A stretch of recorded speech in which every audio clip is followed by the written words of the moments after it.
સમાચાર રાજકોટથી રાજકોટમાં વેકેશન દરમિયાન શાળા બંધ રાખવા ઉઠી માંગ રાજકોટ જિલ્લા શિક્ષણ અધિકારીને કોંગ્રેસની રજૂઆત ઉનાળામાં વેકેશન બેન્ચના નામે સ્કૂલ ચાલુ રખાય છે વેકેશન બેન્ચના નામે ફી ઉઘરાણીના ખેલ ચાલે છે તેવી કોંગ્રેસે વાત કરી છે ઉનાળામાં સ્કૂલ બંધ નહીં રખાય તો વિરોધ કરાશે કોંગ્રેસ દ્વારા ચીમકી ઉચ્ચારવામાં આવી છે આ સાથે જિલ્લા શિક્ષણ અધિકારીને રજૂઆત પણ કરવામાં આવી છે કોંગ્રેસનો આરોપ છે કે વેકેશન બેન્ચના નામે ફી ઉઘરાવવામાં આવતી હોય છે ઉનાળામાં સ્કૂલ બંધ નહીં રખાય તો કોંગ્રેસ વિરોધ કરશે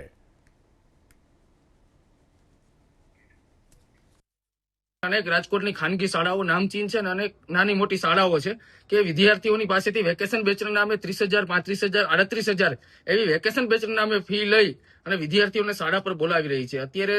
સમાજની અંદર વિદ્યાર્થીઓની આત્મહત્યા અને શૈક્ષણિક ભારને લીધે બનતા અનેક પ્રકારના કિસ્સાઓને લીધે સમાજ માટે આ ચિંતાનો વિષય છે. ત્યારે શાળા સંચાલકો એ પોતાની ફીની લાલચે વેકેશન બેચ નામની એક નવી પદ્ધતિ અપનાવી છે. પહેલા વેકેશન બેચ મફતની અંદર કરાવતા હતા, પરંતુ અનેક ખાનગી શાળાઓ હવે વેકેશન બેચના નામે JEE નીટના નામે વિદ્યાર્થીઓ પાસેથી ફીઓ ખંખેરવાનું ચાલુ કર્યું છે.